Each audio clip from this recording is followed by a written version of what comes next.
It is the guys who are kind of smart who are getting into accounting.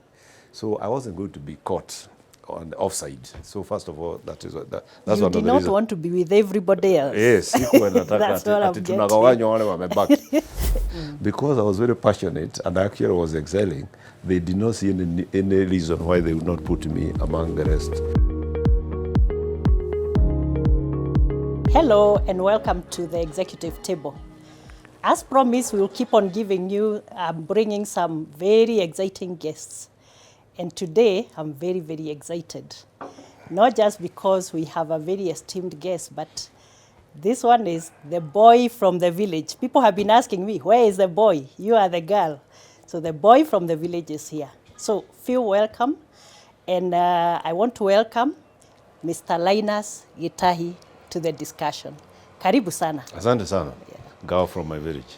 So now, can you start by just letting the viewers know who you are, the roles you've held, what you're doing now, and all that?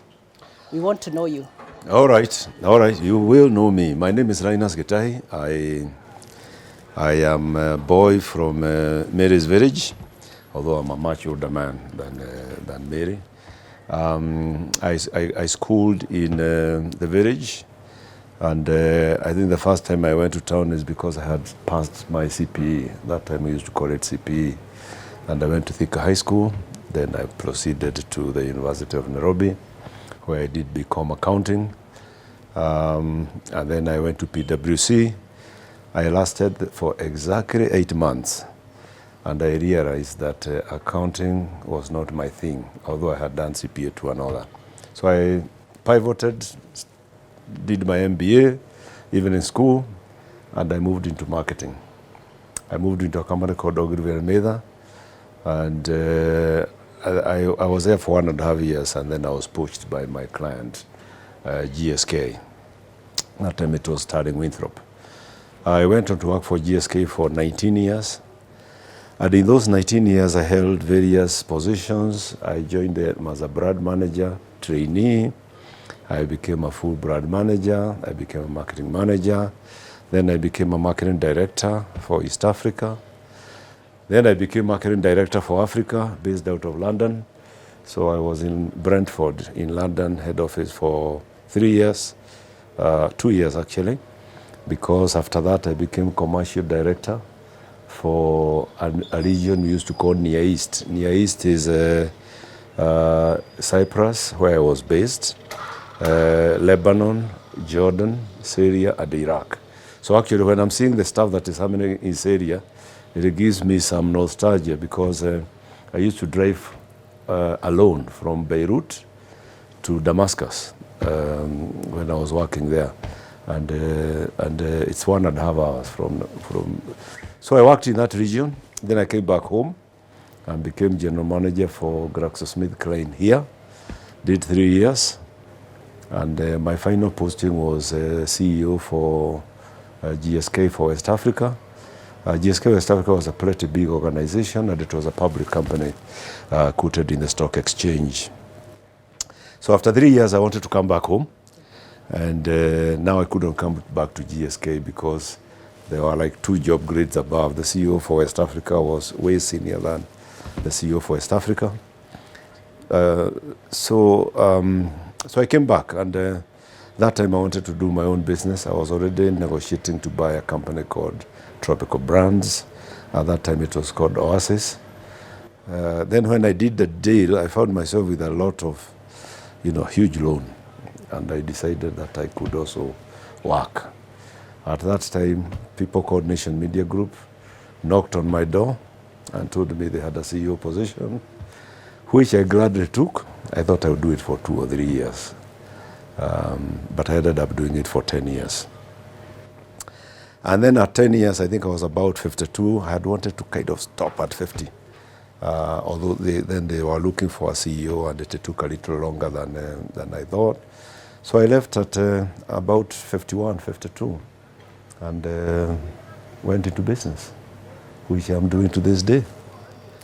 Sasa, umenijua? Yeah, nimekujua kidogo, but I have a question. Yeah.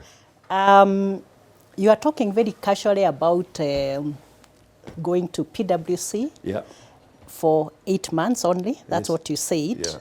And I mean, when you're going to university doing your first degree, undergraduate, I'm sure you thought finance was the best thing that had ever been discovered. So let me ask you, so what made you feel that finance or audit or the advisory they do at PwC and those kind of firms was not the thing for you? So that's the first question.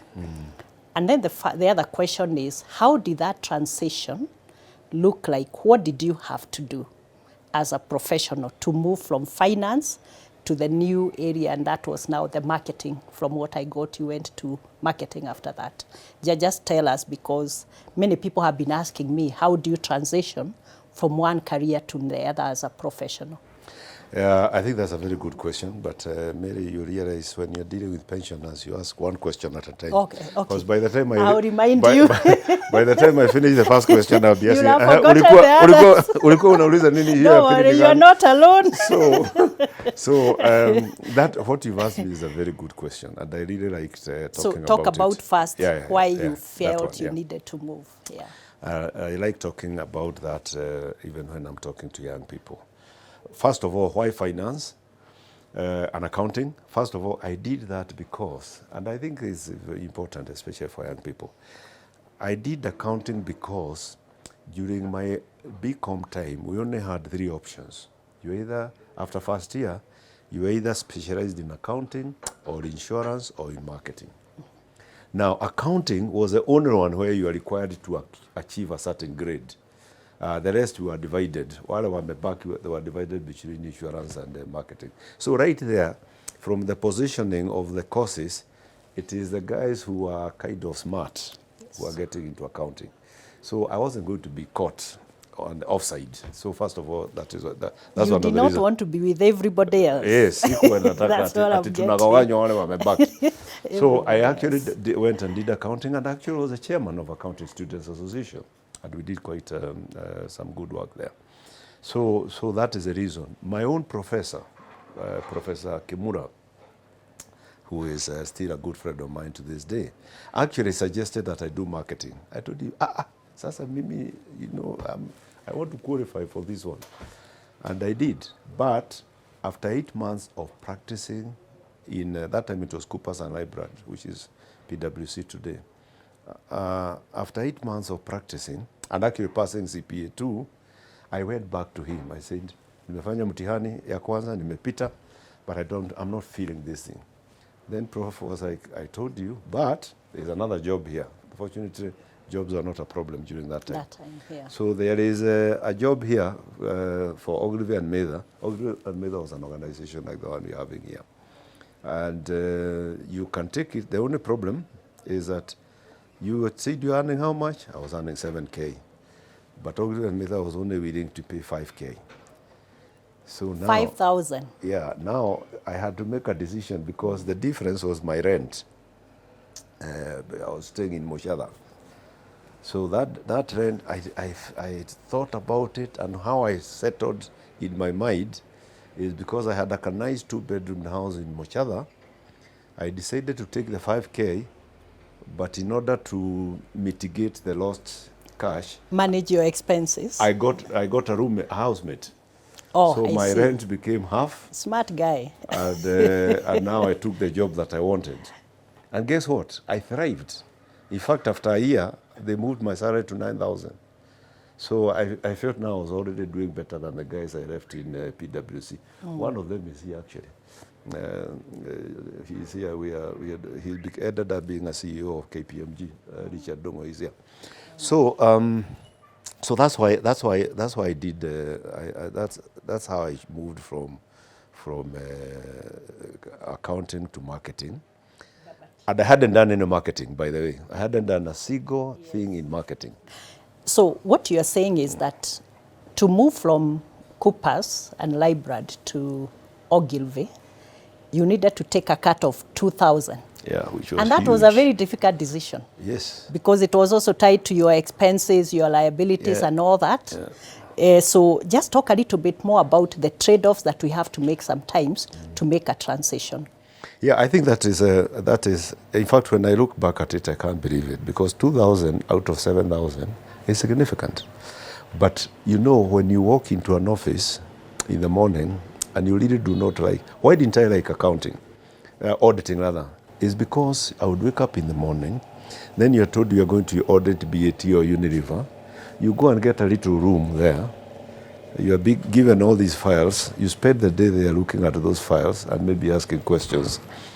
I was feeling miserable because I am a guy who likes this kind of thing. You know, even in the office, you're likely to find me talking to people there, then chatting in the next office. So I realized I wasn't cut for that. And there are many people cut for that. And doesn't mean auditing is bad. Auditing is a great profession. Actually, it is extremely profitable profession, but it wasn't for me. So when I realized that, I was going to sacrifice. I was happy to sacrifice. Like I said, all I needed to think about is how I mitigate the fact that this cash was already going to rent and other things. So I got a roommate, another guy we were in college with, and he comes and shares half of the rent and half of the other expenses. So in effect, I mitigated the cost, but I went to do a job I was looking forward to doing in the morning. And by coincidence, Ogilvy and Maid at that time was the biggest advertising company. By coincidence, I found myself going to the same clients. I would go to the same BAT. We created lots of communication for Sportsman those days. One other than Sportsman, Sawa, Hasa. You would remember, these ones will not remember. I remember that. So we did that. I went back to the same client, Unilever. But now, I was going to the boardrooms. Never mind, I was an assistant, but I was going to the boardrooms and talking to other marketing people. So I thrived. Yeah, so you when took I understood a cut, myself, yeah. But then you recovered it after how long? You said you got a salary rise to 9,000? Yeah, the next salary review, I was... After 1 year? Yeah, they put me at 9,000. Because now they put me, remember, they were putting, you know, was their starting salary. But now, the next lot were at 9,000. Because I was very passionate and actually was excelling, they did not see any reason why they would not put me among the rest who had come a year before and were 9,000. Wow, wonderful. So, yeah. So guys, career transitions may require you to do a trade-off, but you get to a place where you thrive and you're able to execute your passion. And like Linus has said, you will recover that in another few years. So don't worry about making the trade-offs. But that's a very good one. Now, let's go to how you found it at Ogilvy. Looks like you're on a roll at Ogilvy and in that space. You moved from one position to another very quickly. Tell us about that.